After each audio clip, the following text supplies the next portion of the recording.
Hey guys, welcome back to super fast English academy. दोस्तों, आप सभी का बहुत बहुत स्वागत है। उम्मीद करता हूं कि आप सबकी पढ़ाई बहुत अच्छी चल रही होगी, क्योंकि आपका एग्जाम अब कुछ दिनों के बाद, यानी कि हो सकता है, मुझे लग रहा है ऐसा कि आपका जो एग्जाम है वो हो सकता है अगस्त में हो सकता है।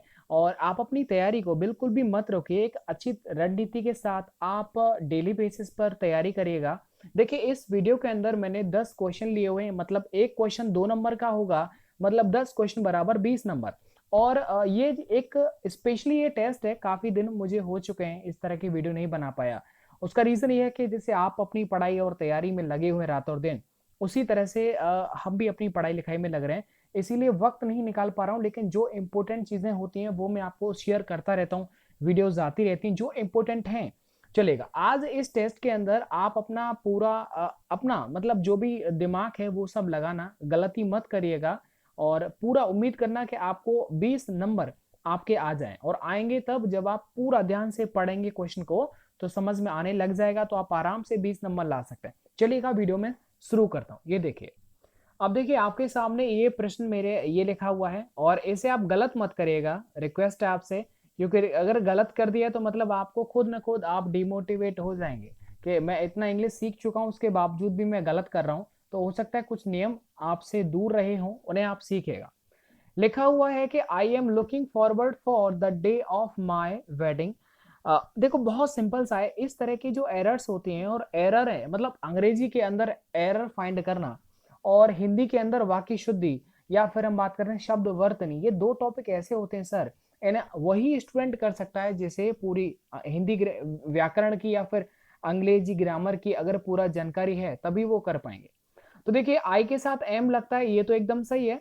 आगे देखो, इजआरएम के साथ आईएनजी आती है, ये भी सही है। लुकिंग फॉरवर्ड, अब आपको एक चीज याद रखनी है कि ये जो लुकिंग फॉरवर्ड जो होता है, ये स्पेशली क्या होता है, फ्रेज होता है। और फ्रेज का मतलब होता है काफी एक्साइटमेंट के साथ किसी का वेट करना। तो लुकिंग फॉरवर्ड टू, जैसे आप क्या कर रहे हैं, आप अभी क्या कर रहे हैं, आप अपने एग्जाम की डेट का लुकिंग फॉरवर्ड टू, इस तरह से आप याद रखें कि प्रतीक्षा उसका कर रहे हैं आप। तो ये याद रखना कि लुकिंग फॉरवर्ड के बाद जो प्रेपोजिशन आएगा वो फॉर नहीं आता, वो क्या आता है, टू आता है। तो ये प्रीपोजिशन आप हमेशा हमेशा के लिए याद रखें। The day of my wedding, चलेगा, मतलब जो शादी का जो दिन है, मैं का बेसब्री से उसका क्या कर रहा हूँ, इंतजार कर रहा हूँ। तो लुकिंग फॉरवर्ड ये आप स्पेशल नोट करें। अगर आपका ये सही है, मतलब आपके 2 नंबर तो हो चुके हैं। आगे देखिएगा, काफी अच्छा क्वेश्चन है आगे। That was the most unique opportunity he got in his life. काफी अच्छे प्रश्न मैंने यहाँ पर लिए हैं, और मेरा उद्देश्य ये था इस वीडियो में कि आप जो तैयारी कर रहे हैं, बहुत विद्यार्थियों को ये लगेगा कि मेरी तैयारी खत्म, मतलब सारी चीजें सीख चुका हूं, तो अब आप 20/20 नंबर प्राप्त करिए। That was the most unique opportunity he got in his life, मतलब अब ये देखिएगा, मतलब वो जो अपॉर्चुनिटी थी वो काफी मतलब यूनिक थी, अद्भुत थी। He got in his life, जो उसे अपनी उसकी जिंदगी में जो उसे प्राप्त हुई थी। ये सेंटेंस आपने पढ़ लिया होगा, और देखिएगा पहले समझो। दैट वॉज ये सिंगुलर है, ये ओके ठीक है, क्योंकि आगे ही के बाद गॉट आ रहा है, मतलब ये जो दोनों सेंटेंस है वो पास्ट में है। ये तो एकदम टेंस की तो शुद्धि है, वो एकदम सही है। आगे देखो, द मोस्ट यूनिक अपॉर्चुनिटी, अगर आपने यूनिक के बारे में अगर कभी पढ़ा हो, तो यूनिक के बारे में मैं बताता हूँ। पहली बात तो एक चीज याद रखना कि ये जो यूनिक होता है, इसे आप कभी भी कंपैरेटिव डिग्री में इस्तेमाल नहीं कर सकते, ना ही सुपरलेटिव में कर सकते हैं। अंडरस्टैंड ना। अगर आप इसे सुपरलेटिव में करेंगे तो मतलब ये हो गया, ऐसा तो नहीं है कि गुड की जगह ऐसे बेस्ट ईएसटी लग जाता तो यूनिक में ऐसे कुछ लग जाता हो, ऐसा नहीं होता है। उसमें आप जो द मोस्ट यूज इस्तेमाल कर रहे हैं, वो द मोस्ट नहीं करेंगे, क्योंकि यूनिक अद्भुत होता है इसका मतलब, और इसे सुपरलेटिव या कंपैरेटिव डिग्री की तरह इस्तेमाल नहीं कर सकते। जब नहीं करेंगे तो सीधा सीधा द मोस्ट ये हट जाएगा। क्यों हटेगा दा, क्योंकि मोस्ट की बदौलत ही यहाँ पर दा आया है। तो जैसे ही आप मोस्ट को हटाएंगे तो दा तो ऑटोमेटिक हट जाएगा। अब ये देखो, यूनिक जो होता है बिल्कुल पॉजिटिव डिग्री की तरह इस्तेमाल होता है। तो यहाँ पर ये जो दा मोस्ट है ये हट जाएगा, और यहाँ पर मैं ए लगा दूंगा। अंडरस्टैंड, अ यूनिक यहाँ पर आ जाएगा। मैंने इसका कॉन्सेप्ट आपको बता दिया। यूनिक का use only in positive degree case में होता है। द मोस्ट को हटा दो यहाँ पर और ए लगा दो।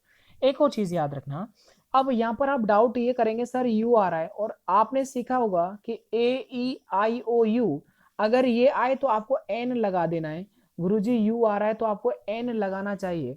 मेरा कहने का मतलब ये है, आप हमेशा एक चीज याद रखें कि आप ये इस पर ना जाएं, ये जो वॉवेल लिखा हुआ है इस पर आप ना जाएं। आप ये देखें ये इसे लिखेंगे कैसे। मैं लिखूंगा इसे यूनिक, यूनिक लिखेंगे ना, तो या से स्टार्ट हो रहा है। और जब भी कभी या से स्टार्ट हो कोई भी स्वर, स्वर की यदि साउंड नहीं हो तो व्यंजन की यदि साउंड आ रही है, तो ऐसे में आप हमेशा याद रखें कि वहां पर आप एन लगाएंगे, तो यहाँ पर एन आ जाएगा।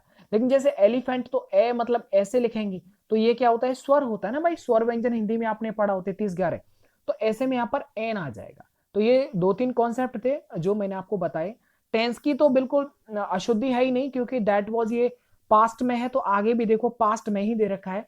कभी कभी क्या करता है वो, that was a unique opportunity, ये इस तरह से लिख देता, आगे क्या कर देता, he gets in his life, इस तरह से कर देता। तो टेंस यानी जो काल की जो अशुद्धि होती है वो भी आप याद रखें कि आगे अगर पास्ट है तो आगे भी पास्ट आएगा। आगे देखिए, आगे देखिएगा, Shelley is superior than Byron in his vision of democracy. अब इस तरह के सेंटेंस में आप खुद सोचिए क्या हो सकता है। देखिए, हमेशा जब भी कभी सुपीरियर, जूनियर, इंटीफीरियर, कभी भी याद रखना, जब भी कभी इस तरह का कोई भी शब्द आपको मिल जाए एक वाक्य, एक सेंटेंस के अंदर, तो हमेशा आप याद रखना कि इसके बाद ये कंपैरिजन तो दिखाता है, तो कंपैरिजन के अकॉर्डिंग देन आता है। लेकिन जब भी कभी आई ओ आर वाला आ जाए, कंपैरिजन टाइप, आई ओ आर, सीनियर, जूनियर, इंटीफीरियर, तो इस तरह से जो कंपैरिजन के जो बाद लगाया जाता है वो हमेशा आप याद रखना टू लगाया जाता है। क्या लगाया जाता है बताओ, टू लगाया जाता है, ना कि देन। तो ये आप हमेशा याद रखना, जब भी कभी सुपीरियर आ जाए, जूनियर आ जाए, इंटीरियर आ जाए, तो इसके बाद आप तुरंत ये देखना पहली अशुद्धि कि भैया इसमें टू है या नहीं। जैसे आ रहा है ना, कि आ रहा है समझ में। जैसे आपको हिंदी में पढ़ा हो तो डा अगर कहीं भी दिख जाए डा, तो इसका मतलब ही ये होता है कि ये हमेशा तत्सम को बताता है, राइट। तो इसी तरह से सुपीरियर कभी भी दिख जाए तो ये हमेशा टू को बताएगा। और आगे बस अब गलती मत करिएगा। उम्मीद है कि आपको ये समझ में आया होगा। According to the radio it can rain this morning, मतलब रेडियो के अकॉर्डिंग आज सुबह, दिस मॉर्निंग मतलब इस सुबह क्या है, बारिश हो सकती है।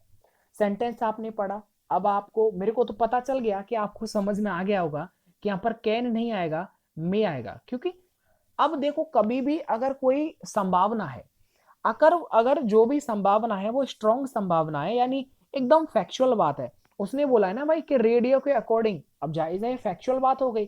तो जब भी कभी फैक्चुअल अगर बात आपको कहीं पर सेंटेंस में लिख रही है और आगे यदि संभावना पर बात कही जा रही है, कोई मॉडल वर्ब इस्तेमाल करना है आपको, तो याद रखना है वहां पर हमेशा मे का इस्तेमाल किया जाता है। ऐसी संभावना जैसे अकॉर्डिंग टू द रेडियो, अब जैसे आपने देखा कि भाई रेडियो के अनुसार कल बारिश होगी या फिर हो सकती है, राइट ना।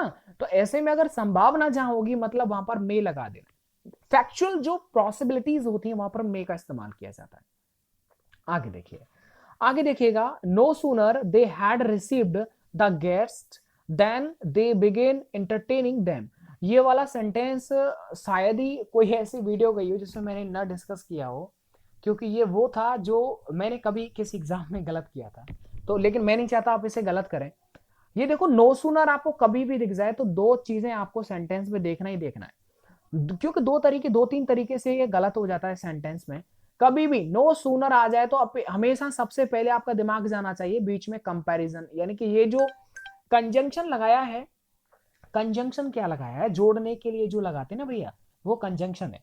तो मतलब देन नहीं, देन, हाँ बिल्कुल ये सही है, एकदम सही है। तो कभी कभी क्या करता है वो देन इस तरह से दे देगा और आपने याद कर रखा है कि देन आएगा, तो वो कंफ्यूज करने के लिए ई कर देगा। लेकिन मैंने बार बार बोला है कि यहाँ पर ए वाला आता है, यानी कि देन कंपैरिजन के लिए। तो यहाँ पर देन ये तो एकदम सही है। अब दूसरी गलती आप ये देखा करो कि नो सूनर के बाद तुरंत यहाँ पर हेल्पिंग वर्ब आती है अकॉर्डिंग टू सेंटेंस। अब ये देखो, सेंटेंस पास्ट में इस्तेमाल हो रहा है, मतलब हेड थर्ड फॉर्म, तो नो सूनर के बाद मतलब हेल्पिंग वर्ब आएगा, तो नो सूनर के बाद आ जाएगा हेड, और हेड के बाद सब्जेक्ट आता है और उसके बाद आता है थर्ड फॉर्म। तो ये सेंटेंस इस तरह से बन जाएगा और आपके एरर हो जाएगा आपका बी वाले पार्ट में। तो ये चीज आपको समझ में आ रही है ना, आ जाएंगी, आप चिंता मत करिएगा। आगे देखिएगा, yesterday it rained like cats and dogs. अब ये सेंटेंस है, आप इसे गलत मत करिएगा। पहले तो कैट्स एंड डॉग्स का मतलब समझो। एक धुआंधार जब बारिश होती है, आपको पता है कि रेनी सीजन है तो काफी ज्यादा बारिश हो रही है। कैट्स एंड डॉग्स का मतलब होता है कुत्ता बिल्ली बरस रहे, मतलब ऊपर से, राइट ना। तो इसका मतलब क्या हो गया? इसका मतलब हो गया मूसलाधार बारिश होना, ड्रिजलिंग मतलब छिम छिम बारिश होना, रिम झिम टाइप में धीरे धीरे, वो होता है। तो यस्टरडे इस्तेमाल किया गया मतलब पास्ट है, ये तो एकदम सही है सेंटेंस। याद रखना, लाइक नहीं इस्तेमाल करेंगे, मतलब कल जो है वो मूसलाधार बारिश हुई, लाइक का इस्तेमाल नहीं करेंगे। सर ऐसा क्यों गुरुजी? हमको तो लाइक ऐसा लग रहा है कि लाइक के अकॉर्डिंग ही हमारा मीनिंगफुल सेंटेंस होगा। नहीं, लाइक का यूज नहीं होगा मेरे भाई, क्योंकि कैट्स एंड डॉग्स एक फ्रेज है और इसका मतलब मूसलाधार बारिश होना होता है। तो कैट्स एंड डॉग के पहले लाइक प्रेपोजिशन का इस्तेमाल नहीं किया जाता है, राइट। तो ये आप हमेशा याद रखें। आगे देखिएगा, जितना भी आपका सही होता जा रहा है वो आप जो है 2 नंबर बढ़ाते जाइएगा। आगे मैं आपसे पूछता हूं, आपकी काफी दिनों की तैयारी है, आज आपको पता चलेगा। Each of these boys play games in the play ground. Last में एक बात कहूंगा, उसे जरा मैं डिस्कस करना चाहूंगा। Each of these boys play games in the play ground, जल्दी से फाइंड करो गलती क्या होगा। इसमें 2-3 गलतियां बनती हैं मात्र इसी कॉन्सेप्ट से, तो उसे आप समझ लेना। देखिए, पहली तो गलती आप ये याद रखना हमेशा कि each of, either of, neither of के बाद ये तुरंत जो भी नाउन आएगा ये प्लूरल आएगा। तो पहली गलती तो यहां पर आप सुधार लेना, यहां से गलती बनती है। ओके, अब एक और चीज याद रखना, क्या होता है कि जब ये वर्ब है ना भैया, इस वर्ब से पहले ये इसका क्या कर्ता विस्तारक है, मतलब हिंदी में कर्ता विस्तारक होता है सब्जेक्ट के बारे में जो पूरा बताए। तो मतलब क्या है, ईच ऑफ दीज बॉयज मतलब कंपाउंड नाउन है, ऐसा मतलब ऐसा सब्जेक्ट है, कंपाउंड सब्जेक्ट है जो 2-3 चीजों से मिलकर के बना होता है। तो याद रखना, उसमें जब भी कभी प्रेपोजिशन आ जाए तो इस प्रेपोजिशन से जो पहले वाला होता है ना भाई, इस पर ही डिपेंड करती है इसकी क्रिया, यानी कि वर्ब। तो ईच सिंगुलर इस्तेमाल होता है, तो मतलब यहां पर सिंगुलर वर्ब इस्तेमाल होगा। तो प्ले का जो सिंगुलर होता है वो प्लेज होता है, राइट। जैसे ईट का जो प्लूरल सिंगुलर होता है वो ईट्स होता है। ये बात आप याद रखें। मतलब वर्ब की अगर फर्स्ट फॉर्म में यदि आप एस या ईएस लगा देंगे तो वर्ब सिंगुलर बन जाती है, लेकिन यदि किसी नाउन में, जैसे बुक, अगर किसी नाउन के सिंगुलर में यदि एस और ईएस लगाते हैं तो वो प्लूरल बन जाता है। आगे देखिएगा, हाँ गलती मैंने बता दिया है ना, यहाँ पर प्लेस होगा अकॉर्डिंग टू ईच के अकॉर्डिंग, ईच या each of, either of, neither of, कुछ भी आए। आगे देखिए, not one of his lectures have been have ever been printed. ये सेंटेंस है, आराम से समझो। Not one of his lectures, ये सब्जेक्ट है ना, यहां से वर्ब स्टार्ट हो रही है, मतलब ये कर्ता विस्तारक है, मतलब ये सब्जेक्ट के बारे में आपको बता रहा है। तो सब्जेक्ट में मैंने हमेशा बोला है कि जब आपको ज्यादा बड़ा लंबा चौड़ा आपको दिख जाए सब्जेक्ट, तो उसमें आप ये देखना कोई प्रेपोजिशन आपको दिख रही है क्या, मतलब ऑन ऑफ, ज्यादातर ऑफ ही दिखता है, ऑन भी हो सकता है। तो आप उससे पहले आप देखना क्या लिख रहा है। तो ये देखो वन है ना, तो वन तो सिंगुलर होता है, और गुरुजी ने अभी अभी बताया कि वन के अकॉर्डिंग ही यहाँ पर वर्ब आएगा, राइट। तो वन के अकॉर्डिंग वर्ब आएगा, मतलब वन तो सिंगुलर है, मतलब हैज आ जाएगा, ठीक है। और हैजफ के बाद थर्ड फॉर्म आता है, तो ये आपको समझ में आ ही गया होगा। आगे देखिएगा, आगे देखो, he decided to bury the hatchet, ये सेंटेंस है और आपको ये बरी द हैचेट यानी रेखांकित जो किया गया है, ये इसमें आपको भरना है, जल्दी से भरो। एक और चीज याद रखना कि डिसाइड के बाद जब भी कोई वर्ब आएगा तो वो हमेशा टू से जोड़ा जाता है, तो ये भी आपको याद रख लेना है। तो बरी द हैचेट का मतलब क्या होता है? अपनी दुश्मनी भुला देना, मतलब एक तरह से शांति स्थापित कर देना। तो ये चीजें तो भाई याद रखनी पड़ेंगी ना, राइट। तो बरीदा हेचेट का मतलब ही क्या होता है कि मामले को एकदम छोड़ देना, दुश्मनी बुला देना, तो मतलब शांति स्थापित कर देना। तो टू मेक पीस हो जाएगा, मतलब बी वाला राइट आंसर हो जाएगा। आगे देखिएगा, आगे देखो, आइदर सोहन और his friends is to be blamed for this mischief. याद रखना कि कभी भी टू बी आ जाए तो टू बी के बाद हमेशा थर्ड फॉर्म आता है, तो ये भी चीज आप याद रखना।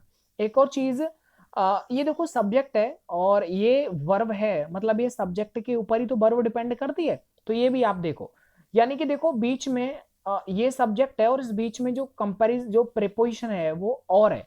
तो याद रखना, आइदर और, neither nor, not only but also, अगर कभी भी स्टार्टिंग में आ जाए और इनसे अगर कोई भी नाउन जुड़ा हुआ है या नाम हो सकता है, कुछ भी हो सकता है भाई, संज्ञा तो संज्ञा, ये 5 प्रकार। तो ऐसे में क्या है, जो वर्ब ये डिपेंड करती है वो सेकंड वाले नाउन पर डिपेंड करती है। तो हिज फ्रेंड्स ये प्लूरल है, तो इसीलिए यहां पर इज की जगह यहां पर आर आ जाएगा। उम्मीद करता हूं कि मैंने आपको 20 करवाए, और सॉरी 10 करवाए, मतलब दूनी, मतलब हो गया कि 20 हो जाएगा। और 20 नंबर जिस जिस विद्यार्थी के हैं वो कमेंट करिएगा, मुझे भी अच्छा लगेगा। बस मैं ये कहना चाहूंगा, लाइक वाइक भले ही मत करो, लेकिन आप अपनी पढ़ाई को बरकरार रखो और कमेंट करके बताओ स्कोर आपका कितना अच्छा रहा। देखो, आपका एग्जाम है जैसे मेरा एग्जाम है, अब जायज है कि आपको कुछ प्राप्त करने के लिए जायज है कुछ तो लॉस करना पड़ेगा ना भाई। तो वैसे ही मतलब मेरा थोड़ा नहीं, मतलब काफी कुछ लॉस हो रहा है, लेकिन लॉस कोई मैटर नहीं करता। समय के अनुसार सारी जो चीजें जो हानि होती है वो सब कुछ मतलब है ना इक्वल हो जाती है, कोई इश्यू नहीं है। आप याद रखना, आपने अगर पढ़ाई को छोड़ रखा है, आपको अगर ये है कि आपका एग्जाम कब होगा, डेट कब आएगा, तो मेरे दोस्त मैं ये मान सकता हूं कि आपका नंबर नहीं आने वाला, राइट। आप मतलब डेट, मुझे नहीं लगता आप ऐसा क्यों परेशान रहते हैं, सर डेट नहीं आया तो हम नहीं पढ़ेंगे।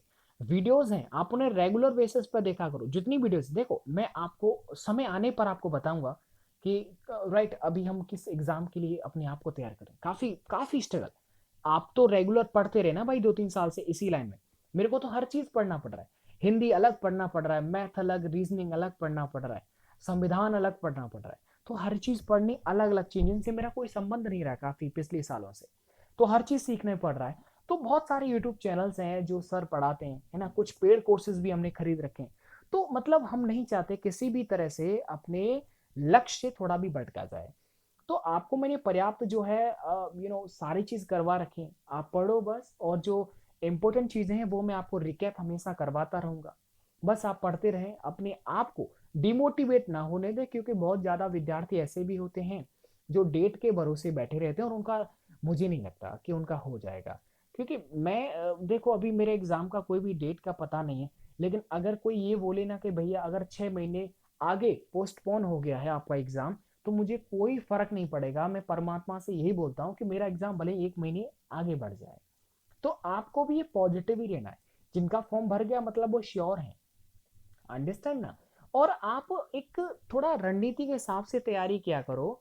अंग्रेजी में जब आप कोई 20 नंबर का पेपर आता है, तो आप, मुझे ऐसा लगता है कि सबसे पहले आप पैसेज को क्या करो, क्योंकि अंतिम वक्त में जब 20 में जब 15 मिनट के बाद वाला जो वक्त बचता है ना भाई, उसमें प्रेशर इतना होता है पैसेज का, और आप नेगेटिव मार्किंग का मतलब गलत भी अटेम्प्ट नहीं कर सकते।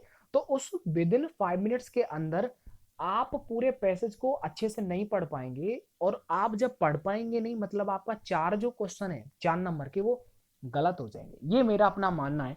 हिंदी हो चाहे अंग्रेजी हो, हिंदी में भी मैं खुद यही करता हूँ, सबसे पहले पैसेज करता हूँ, उसके बाद में हिंदी के बाकी व्याकरण पर जाता हूँ, फिर मैथ रीजनिंग इस तरह से बढ़ता चला जाता हूँ। तो आपको एक, या अंग्रेजी में तो मुझे ऐसा लगता है सबसे पहले पैसेज करो, क्योंकि लास्ट वक्त पर क्या करते हो, अगर 4 गलत हो गए और वैसे ही पैसेज के सारे गलत हो गए, तो सोचो कहाँ पर चले जाएंगे आप। तो पहले पैसेज करो, उसके बाद ग्रामर करो, तो वो सारा हो जाएगा, निश्चिंत रहे। चलेगा, मिलता हूं मैं आपको नेक्स्ट वीडियो के साथ। वीडियो को देखने के लिए आप सभी का बहुत बहुत धन्यवाद।